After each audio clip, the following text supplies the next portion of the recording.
పేదలకి కార్పొరేట్ వైద్యం వద్దా? పీపీపీ కిందన పెడితే జగన్ మెడికల్ కళాశాలల విషయంలో తప్పుడు ప్రచారం చేస్తున్నాడు. ఇది చంద్రబాబు గారు. ఎవరిని మోసం చేద్దాం మనం? ఎంతకాలపు ఈ మోసపు మాటలు మాట్లాడతాం? ఇదే మాట చెప్పాం, కార్పొరేట్ వైద్యం పేదలకని. పేదలు కార్పొరేట్ వైద్యాన్ని ఎఫర్డ్ చేయగలుగుతున్నారా?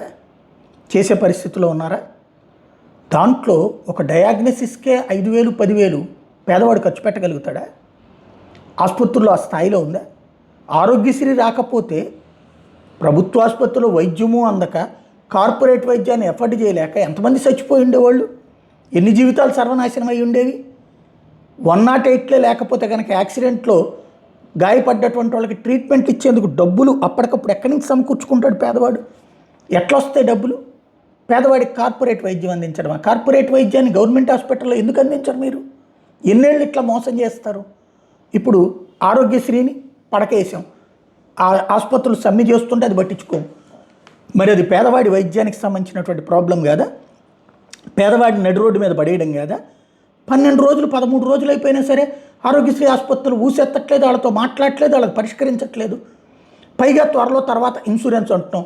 ఇన్సూరెన్స్ పేదవాడికి ఉపయోగపడుతుందా? కరెక్ట్గా చేస్తున్నారా వాళ్ళు?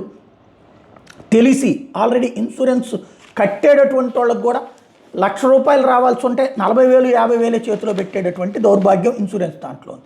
అట్లాంటిది ఇక్కడ ఏదో చేసేస్తారని చెప్తున్నారు. సరే, అది ఇప్పుడే కాదు, అది అయ్యాక రేపు పొద్దున అమలు అయ్యాక చూద్దాం. ఇప్పుడైతే కార్పొరేట్ వైద్యం మరి పేదవాడికి ఆగిపోయిందిగా, దాని గురించి ఎందుకు పరిష్కరించలేకపోతున్నారు? అసలు ఏ రాజకీయ నాయకుడికి పట్టట్లేదు, ఏ ఎమ్మెల్యేకి పట్టట్లేదు, ఏ ఎంపీకి పట్టట్లేదు. వాడు చస్తే మనకేందులే, శవాలను చూద్దాం అనుకునేటటువంటి రూట్లో ఉంటున్నారా? లేదా రోగం ముదిరి సస్తే మనకేందులే అనుకుంటున్నారా? మద్యం పోయించి ఆ పేదవాడి జీవితం నాశనం చేస్తాం, ఆసుపత్రులకు పోతే వైద్యం అందకుండా చేస్తాం. పేదవాడి అంటే మనకున్నటువంటి విలువ ఇదే. పేదవాడి కోసం ప్రభుత్వ ఆసుపత్రిని డెవలప్ చేస్తే ప్రభుత్వ ఆసుపత్రిలో వచ్చే ఉద్యోగాలు పేదవాడు ఎదగడానికి ఉపయోగపడవా?